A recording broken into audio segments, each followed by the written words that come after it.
번째로 사회문제 해결을 위한 메타버스 시도라는 주제로 발표를 해주시겠습니다.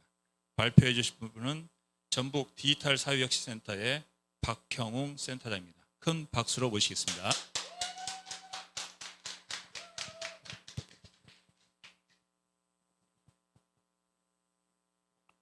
네, 안녕하세요. 전주대 박형웅입니다. 제가 오늘 발제할 제목은 메타버스로 사회 문제를 해결을 위한 시도 이렇게 돼 있는데 아주 소소하고 작은 시도라고 생각해 주시면 될 것 같고 본격적으로 메타버스로 사회 문제 해결에 좀 이용한다라고 하는 거는 아직 스타트 지점에 있다라고 생각합니다.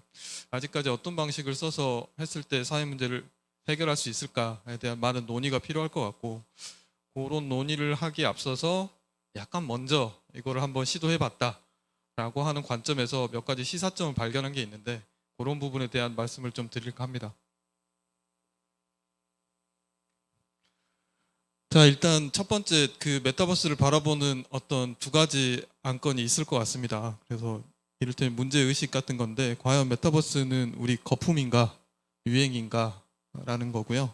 그보다 더 앞서서 과연 메타버스라고 하는 이런 신기술이 우리의 지금 일상을 파고들고 있는 굉장히 다양한 사회 문제를 해결할 수 있는 기술인 건가에 대한 이야기입니다. 둘 다 너무 대단하게 큰 이야기라서 제가 정리가 될지는 모르겠는데 나름대로 좀 정의를 하면서 넘어가도록 하겠습니다. 일단 그 메타버스를 바라보는 국가적 관점에서 두 가지 프레임입니다. 하나는 우리가 생각하고 있는 미래의 국가라고 하는 관점인데 이를테면 메가트렌드 분석 나온 자료에서 제가 발제를 했고 국민과 함께 성장하는 2030 미래 국가라고 하는 프레임에서 총 3개가 제시되는데 그중에 맨 첫 번째를 차지하는 게 메타버스 정부의 출현이라고 되어 있습니다. 그리고 기술적인 요인으로는 HR 서비스 확대, XR AI 챗봇, 그리고 AR 즉각 민원 접수 같은 어떤 내용들이 있고요. 두 번째는 블록체인 기반의 보안 체계가 강화된다. 기술 인문 융합형 인재의 산업 주도 현상이 두드러진다.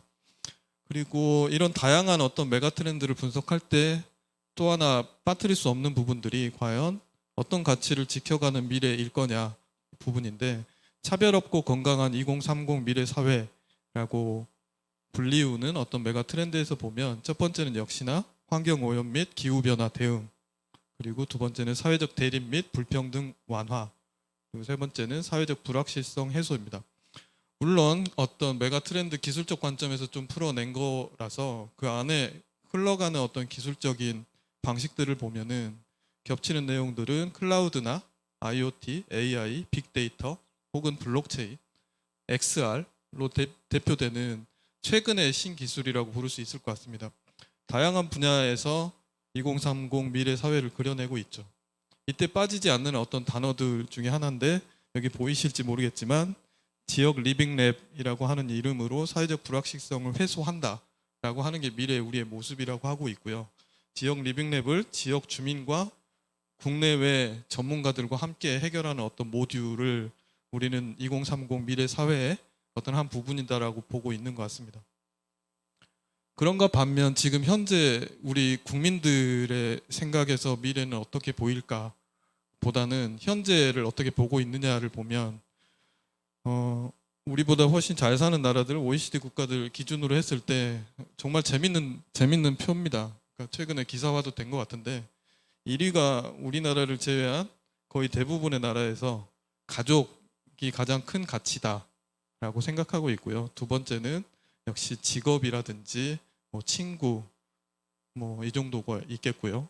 3위는 뭐 여러 가지 다양한데 우리나라의 상황을 좀 보면 역시나 그 물질적 풍요가 가장 우리가 지켜가야 될 가치라고 뽑았다라고 하는 거죠. 삶의 의미가 물질적 풍요를 위한 거다. 그러면 두 번째는 물질적 풍요를 이뤘으니까 좀 오래 살고 싶다.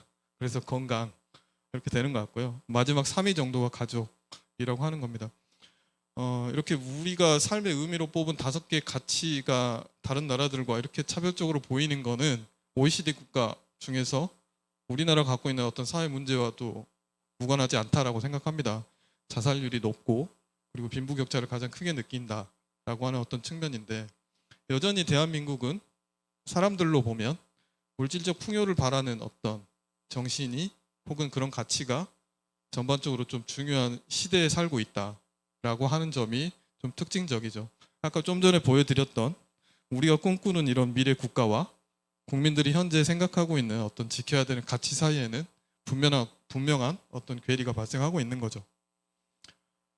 그러면 이 사이에서 메타버스는 무엇냐라고 물어볼 때, 이 도표는 이를테면 재화 혹은 비즈니스적 관점에서 메타버스를 바라본 도표인데요.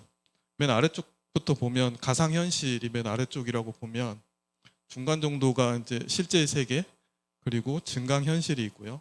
밑에 공간적 컴퓨팅, 그리고 인터넷, 그리고 메타버스가 자리하고 있습니다. 메타버스를 비즈니스적 관점에서 풀면 딱 하나의 단어일 거고, 지금 잠 못 자시는 분도 많으실 텐데 그 비트코인이 계속 폭락하고 있죠. 그런가 반면 누군가는 비트코인을 처음부터 샀으면 어땠을까라고 하는 어떤 그런 생각을 또 하게 되고요. 좀 전에 도표에서 봤던 것처럼 물질적 풍요적 관점에서 보면 메타버스가 이렇게 해석되는 겁니다. 예를 들면 디지털 자산이라든지 NFT, 그리고 스마트 컨트랙트, 코드, 암호화폐라고 불리우는 것들. 근데 정말 중요한 이야기는 이 중에 정의가 있을 것 같아요. 우리가 살고 있는 실제 세계가 현금이나 부동산, 휴먼 캐피털 등등을 이용해서 어떤 가치를 만들어낸 세상이라고 하면, 메타버스에서는 아바타를 이용해서 디지털 자산화된 것들을 암호화폐나 디지털 화폐를 통해서 소통하는 어떤 비즈니스가 이루어진다라고 하는 측면이고, 장치적으로 보면 뭐 VR 기기라든지 스마트폰을 사용할 수 있겠죠. 가장 중요한 건 이런 정의일 것 같아요. 현실 세계와 연결된 가상 세계. 근데 좀 더 생각해 봐야 될 것 같습니다. 현실 세계와 연결됐다를 과연 우리는 어떤 관점에서 보고 있나? 저는 분명하게 말씀드리지만 지금의 메타버스 열풍은 어디까지나 자산적 측면, 자산 확대의 측면이 분명히 강하다. 그러니까 우리가 비트코인에 대한 경험치를 획득하지 않았다면 메타버스가 지금 이 사회에서 이렇게 핫한 단어가 됐을까라고 물어보면 아닐 것 같다라는 거죠. 점점 더 멀어지는 것 같습니다. 사회 문제 해결하기 위해서 방법으로 사용하고 싶은 메타버스와 사람들이 기대하고 있는 메타버스 사이의 그 큰 간극과 괴리 같은 것들이 분명히 존재한다는 거죠. 일종의 학습 효과 때문인 것도 같습니다. 최근에 이제 세컨 서울이라고 그 글로벌, 그러니까 전 세계적으로 좀 유명한 얼스2라고 하는 어떤 서비스가 있는데, 정확하게 모방을 해서 만든 어떤 서비스입니다. 그러니까 이를테면 메타버스 세계에서 부동산을 거래하는 형태로 시작되고 있죠. 세컨 서울이라고 하는 이름에서, 근데 재밌는 건 메타버스의 정의를 이야기할 때 얘는 세컨 서울이지만 누군가의 어떤 회사에서는 서드 서울, 그러니까 세 번째 서울, 네 번째 서울, 100번째 서울까지 갈 수 있다라고 하는 게 메타버스의 특징이죠. 서울은 우리한테 딱 하나밖에 없는데 메타버스에서의 서울은 굉장히 많을 수 있다. 근데 재밌는 건 세컨 서울에서는 여기 보이는 조그만 스퀘어라고 불리우는 여러분의 모니터 화면에 있는 픽셀의 모임이 돈이 된다는 사실이죠. 엄청나게 투자를 해서 뜨거운 부동산 열풍, 이렇게 표현을 합니다. 실제로 뜨거운 부동산 열풍이 불고 있고, 그래서 거의 대부분의 이제 금싸라기 땅들은 다 팔렸다. 그래서 이제 뭐 업체 입장에서는 굉장히 흥행에 성공했으니까 서비스가 안 찾겠다, 이렇게 보는 건데, 과연 이거는 가상의 부동산 놀이, 부동산 투기냐? 당연히 부동산 투기라고 불러야 될 것 같습니다. 이걸 메타버스라고 포장할 수는 없을 것 같아요. 제 관점에서는. 과연 이 가상의 서울에서 어떤 일이 발생할 건지에 대한 담론이 전혀 없는 거죠. 현재적 시점에서는. 결국 이런 이야기죠. 언제 강남 땅 한번 사보겠냐라고 하는 어떤 사람들의 그 욕망을 건드리는 단어가 비트코인으로 표현되는 가상의 화폐, 근데 그게 실제로 현금화가 되는 자산이라고 하는 관점이죠. 실제로 이런 광풍이 불고 있습니다. 뒤에 있는 캡처받은 이 카톡에서는 가상의 부동산 자산을 서로 거래하는 팁들을 주고받고 있는 거죠. 결국에 이런 욕망의 산물이 지금의 메타버스 열풍이다라고 단정 지을 수는 없지만 이게 확실하게 크게 견인하고 있는 거는 부인할 수 없을 것 같습니다. 이거는 지금 이런 가상 부동산이라고 하는 어떤 세계를 만드는 어떤 행위 자체의 서비스의 출발점이라고 불리우는 얼스2라고 하는 그런 서비스의 한 모형인데, 여기를 보시면 지금 어두워서 잘 안 보이시겠지만 사실은 여기에 독도라고 쓰여 있고요, 단군이라고 쓰여 있고요. 전 세계에서 가장 큰 메가시티를 메타버스 어스2라고 하는 플랫폼에서 우리나라 사람들이 서로 돈을 모으고 또 그런 것도 굉장히 잘하잖아요. 이런 그룹들을 형성해서 땅덩어리를 샀는데 실제로 시리아의 타르투스라고 하는 어떤 지역에 땅을 요만큼 샀습니다. 지금 여기 표시되는 이런 작은 픽셀 하나하나가 전부 돈입니다. 실제 통용되는 우리의 현실적인 돈을 주고 산 땅인데, 이거를 지금의 MZ세대와 걸맞게 되게 애국심이 넘치는 우리의 MZ세대라고 불리우는 그런 가치로 영역 표시를 하는 거죠, 일종의. 그리고 이런 식으로 메가시티를 가상의 공간에다가 부지런히 만들고 있는 거죠. 이걸 만드는 사람들의 욕망이 그냥 한마디로 가상의 부동산을 통해서 투기를 하겠다, 투자를 하겠다의 어떤 그런 마음일 수도 있겠고, 실제로 이 메가시티는 어떤 건물이 올라설 거고 그 안에 아바타들이 돌아다니기 시작할 겁니다. 앞으로 메타버스가 지금 어스2에서 지적한 대로 페이스 2가 되면 여기다 이제 건설의 기능이 들어가서 이 안에서 경제 활동들을 가상에서 할 수 있고, 그것들을 실물 경제와 연결시키는 시도들을 만들어내고 있기 때문이죠. 그리고 최근에 어스2라고 하는 어떤 그 서비스를 약간 설명드리자면, 게임 개발자들이 만든 플랫폼이다라고 생각하시면 됩니다. 가상의 지구를 하나 만들고 얘를 실제 지도하고 똑같은 지도 위에 작은 사각형, 정사각형의 사각형을 나열한 다음에 그만큼의 땅을 누군가한테 팔고 경제활동을 하게 만드는 시스템인데요. 최근에 업데이트된 내용에서 흥미로운 지점들이 생겨납니다. 지금 여기 보이는 그림들을 좀 이해하실까요? 실제로 온라인 게임이라든지 실제로 게임을 즐겨하는 젊은 층들한테는 굉장히 익숙한 그림들입니다. 얘가 뭐냐면 위에 있는 것처럼 주얼, 멘타르, 에테르, 에센스, 건물, 자원 저장, 상위 자원 생산, 상위 건물, 그 다음에 거래, 여기까지 가는 테크트리라고 보시면 되는데요. 보시면 이렇게 모아진 주얼들이 그 다음 단계의 주얼로 진화하고 그 주얼을 이용해서 에센스란 걸 사용합니다. 실제로 어스2는 이 에센스가 실제로 거래되는 굉장히 중요한 디지털 자산, 그리고 이용되는 어떤 하나의 도구인 거죠. 이렇게 돼서 결국은 얘를 이용해서 건물들을 만들고 마을들을 만들고 도시를 만듭니다. 그리고 그 도시에 입주하고 싶은 사람들한테 부동산과 땅을 팔게 하는 그런 모델인 거죠. 자, 그러면 가능성으로 좀 넘어가면, 메타버스의 가능성 중에서 사회 문제 해결을 연결짓는 4가지 키워드 중에서 보면 저는 이 중에서 거울 세계와 라이프 로깅을 연결시키는 시도가 사회 문제 해결에는 가장 적합한 형태로 보고 있습니다. 그러니까 이 도표는 메타버스를 설명할 때 가장 많이 쓰이는 단계인데, 왜 그러면 저는 거울 세계와 라이프 로깅을 연결시키느냐? 거울 세계는 한마디로 좀 전에 보셨듯이 어스2와 같은 기본적으로 현실에 있는 것과 동일한 정보를 이용해서 맵을 생성한다라는 것을 의미합니다. 쉽게 말하면 스마트 시티라든지 아무튼 그 기반이 되고 있는 디지털 트윈 같은 형태로 우리가 보고 있는 현실과 비슷하게 흡사한 세계를 몇 개라도 복사할 수 있는 형태로 만들어 놓고 생태계를 구축한다의 의미고요. 그 위에 라이프 로깅이라고 하는 것은 메타버스에서 가장 중요한 아바타라는 존재가 실제에 나하고 연결돼서 내 데이터를 아바타한테 보내서 그 아바타가 이 거울 세계에서 무언가를 한다라는 흐름입니다.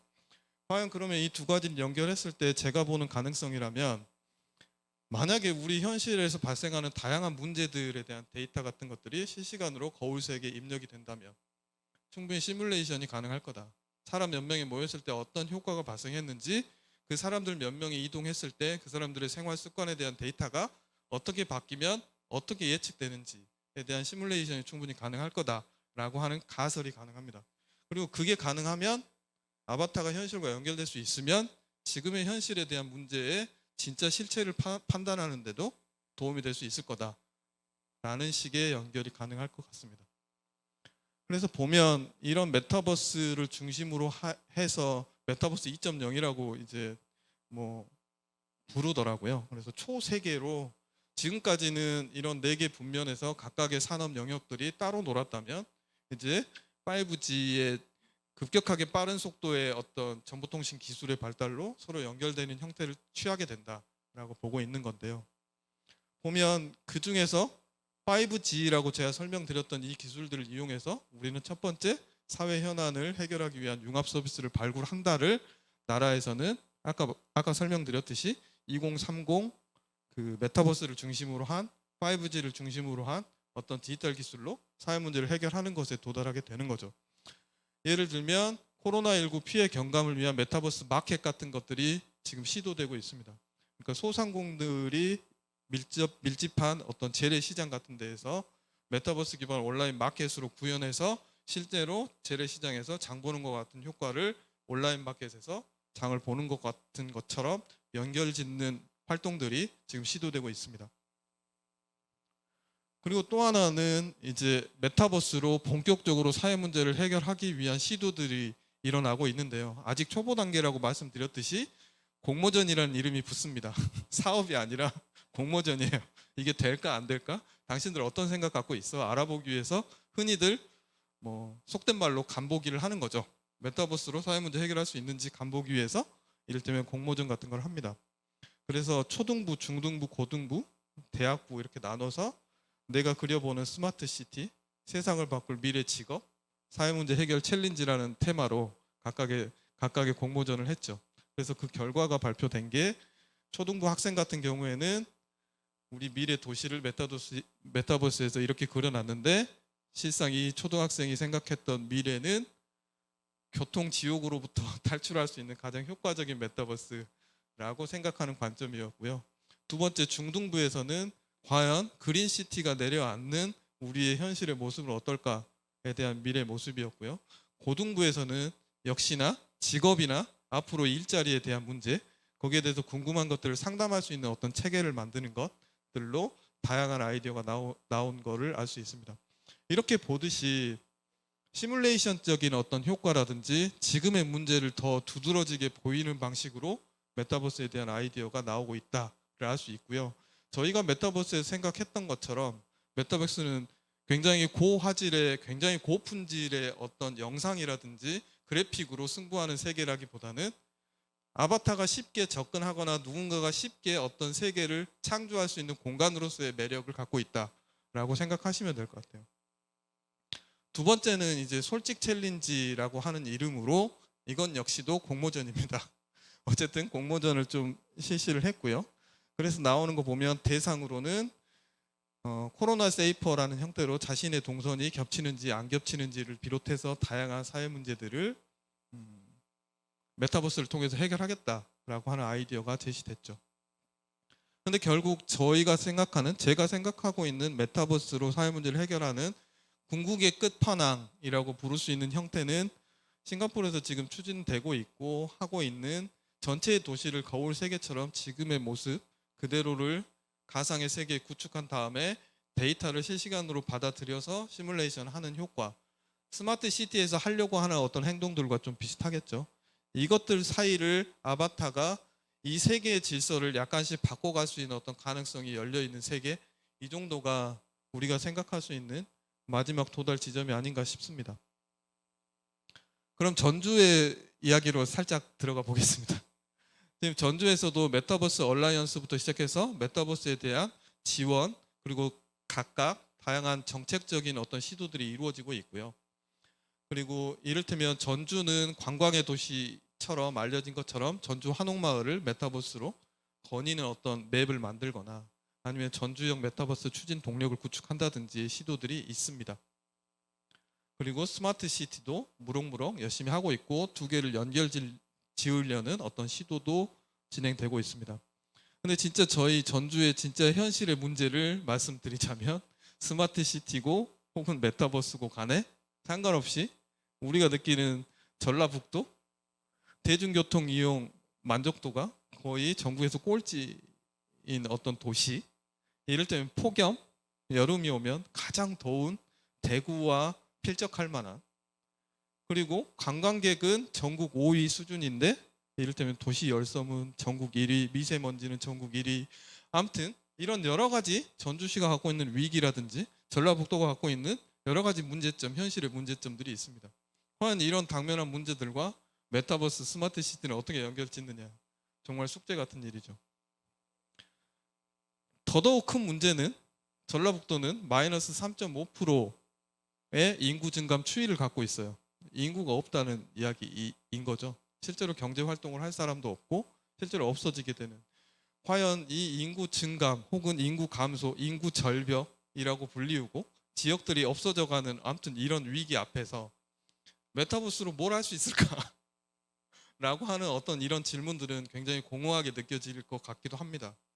근데 과연 관점을 바꿔보면 지금 여기서부터 우리가 뭔가를 해야 되는데 잘못된 정책 방향이 어떤 다른 흐름으로 이 문제를 해결하지 못한다면 이라고 생각이 좀 드신다면 지금의 전주에다가 생기는 다양한 빈집이라든지 여러 가지 문제들을 가상의 공간에서 한번 해결해 보고 정책적 효과를 시뮬레이션 할 수 있다면 이라고 하는 연결고리를 만들어 주는 것도 또 사실이거든요. 그래서 지금 현재 전주뿐만 아니라 전국적으로 메타버스 하면 먼저 떠오르는 게 제페토고요. 당연히 주가가 가장 많이 오른 제페토, 뭐 전 세계 인구의 뭐 한 5분의 1 정도가 뭐 가입했다 이런 이야기들 많이 듣고, 그래서 이제 한번 시도해봤습니다. 전주 관광거점 도시 사업단과 한옥마을 경기전 천마중길에서 여기 이제 이 아바타가 가이드로서 저희 이제 전주대 학생이 알바를 좀 했습니다. 새로운 일자리 창출이 된 거죠. 메타버스를 통해서 알바 활동을 했으니까요. 실제로 해보니까 제페토에서는 아무것도 할 수가 없다라는 사실을 발견했어요. 사회 문제 해결은 물론이거니와 그 이유는 할 수 있는 게 없습니다. 그러니까 할 수 있는 거라곤 맵을 만들어서 아바타가 입장하는 것밖에. 거기에 이벤트를 심고 인터랙션을 하고 데이터를 연동시키고 하는 일련의 모든 그 다음 단계로 넘어가는 일들을 할 수 있는 기능이 없어요. 그러니까 그냥 보기 좋은 어떤 가상의 공간을 만들어 놓고 여기서 아바타로 노는 거죠. 만약에 여기에 BTS가 나타났으면 이야기는 달라질 수 있는데 우리는 BTS를 여기서 초대할 수도 없겠죠. 누군가가 BTS를 만들 수도 없는 일이고요. 어쨌든 뚜렷한 한계를 갖고 있는 플랫폼. 그럼 두 번째 또 좀 찾아봤어요. 좀 찾아봐서 또 시도를 좀 해봤는데 줌으로, 이를테면 줌이라고 하는 시스템이 코로나19 때문에 비대면 상황이 늘어났을 때 줌들을 많이 사용해서 업무를 처리하거나 회의를 하거나 하는 활동들을 하셨을 텐데 한번 좀 많이 해보신 사람들이면 다 불만을 갖습니다. 줌으로는 못하겠어. 그래서 그 줌과 다른 형태가 시도된 게 지금 보여드리는 게더타운 같은 형태입니다. 그러니까 회사에서 맨 먼저 시작했고요. 회사에서 업무 환경을 대체하기 위한 비대면 환경을 만들기 위해서 게더타운을 가져왔는데 재밌는 현상이 펼쳐졌습니다. 줌에서 회의를 하고 화상통화를 하는 것보다 게더타운에서 화상회의를 하고 업무를 보는 게 훨씬 더 좋더라. 그래서 이제 궁금한 거죠.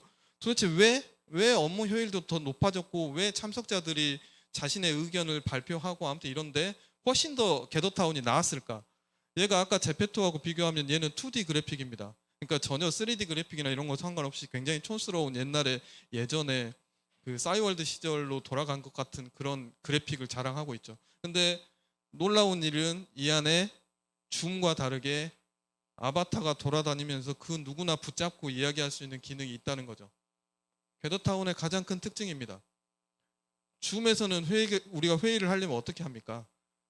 회의자를 소집하고 몇 명이 모이면 그 그룹들이 회의하고 끝나는, 화상으로 회의하고 끝나는 구조지만 여기서는 이 작은 방에 모여서 딱 4명만 화상회의를 즐길 수 있는 시스템.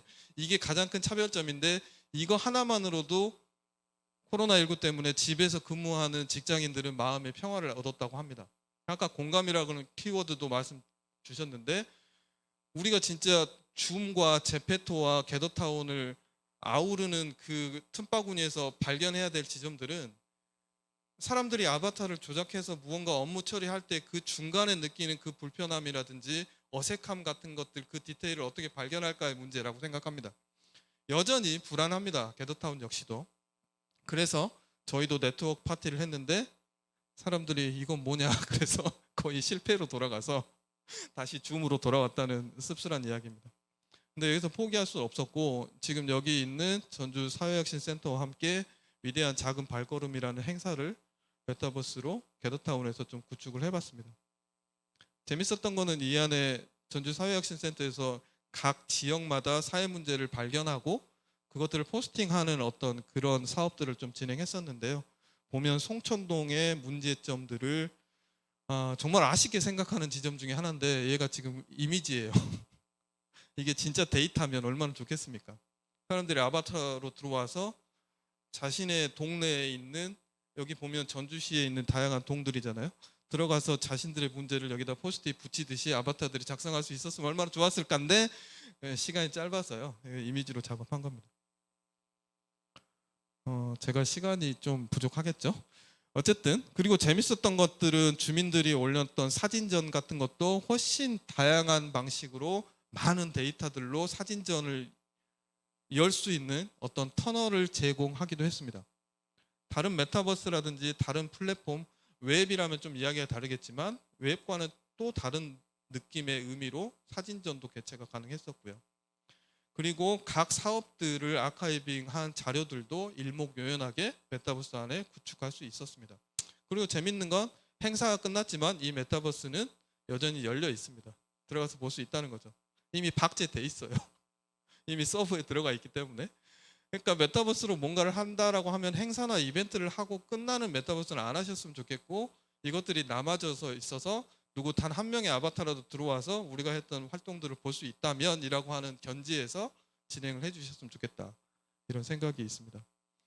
그리고 마지막으로 소개드릴 시도들은 이게 전주에 있는 어느 오래된 동네의 이야기고 작은 미술관이 하나 생겼고요. 이 미술관에서 전시를 하려고 합니다. 전시를 진행했고요. 근데 이거를 메타버스에서 전시회를 해보겠다라고 하는 관점이었는데 이제 두 번 실수를 하고 싶지가 않아서 그냥 행사적인 방법으로 메타버스를 풀고 싶지는 않았습니다. 그래서 미술관이라고 하는 어떤 본질에 좀 집중을 해서 과연 미술관이라고 하는 건 어떤 의미일까? 누군가가 미술관으로 미술 전시회를 만든다라고 하는 의미는 무엇일까라고 접근을 했습니다.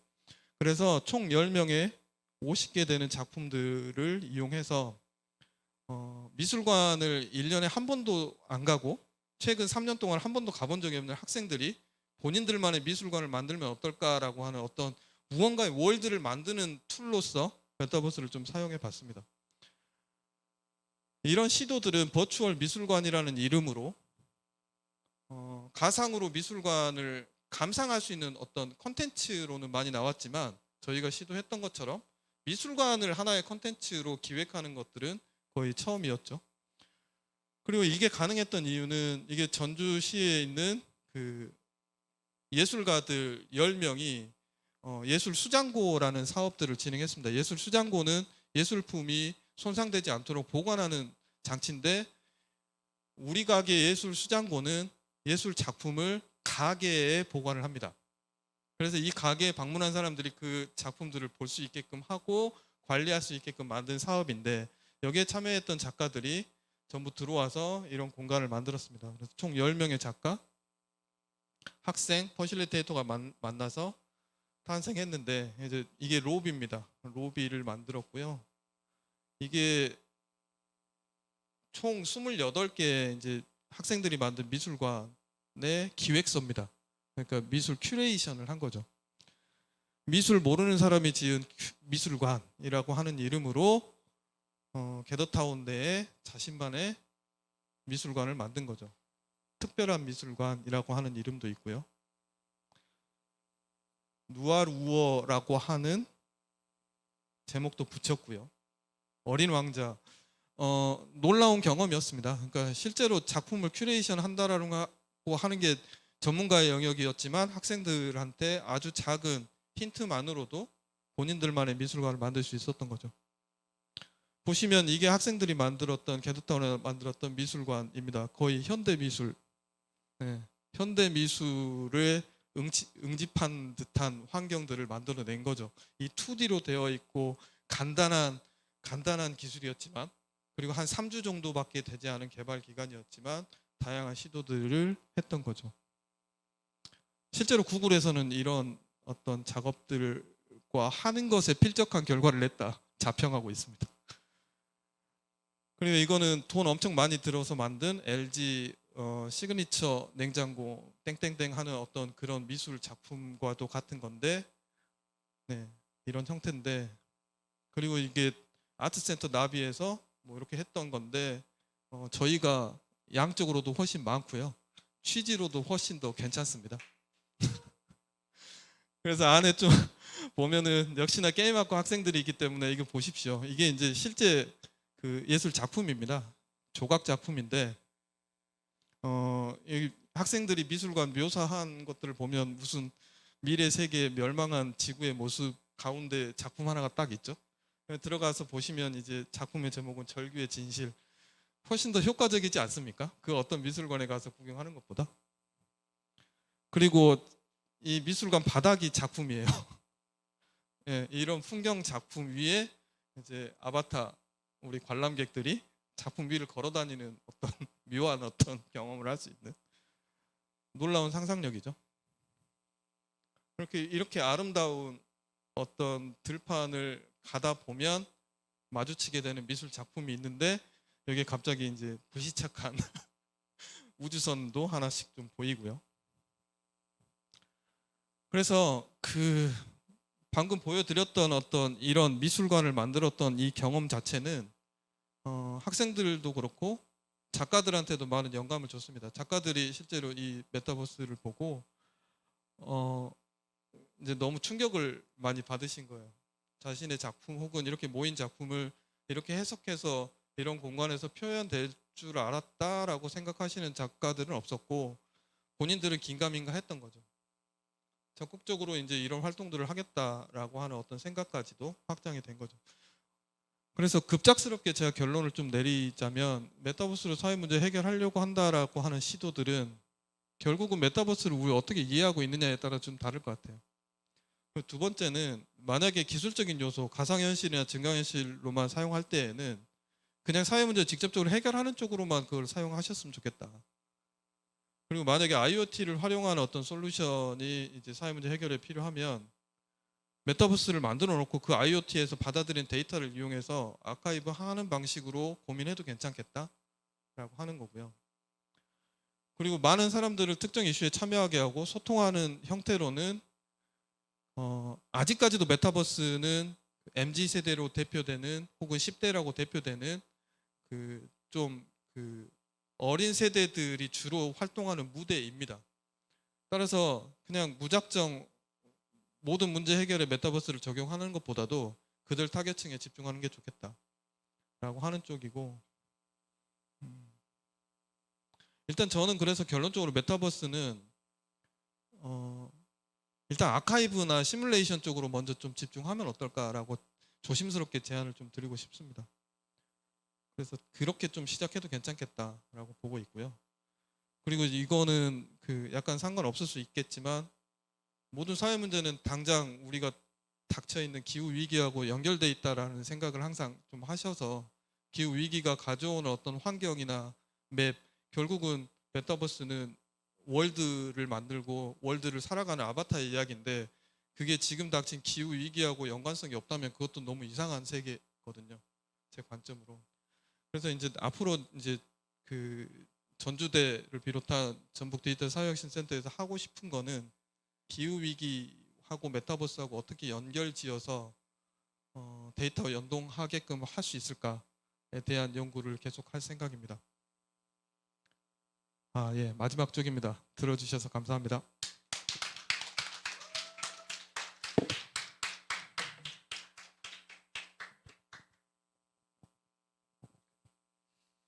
이번 발표는 메타버스에 대한 문제의식에서 출발해서 가능성, 그리고 다양한 시도들을 소개해주는 그런 자리였던 것 같습니다.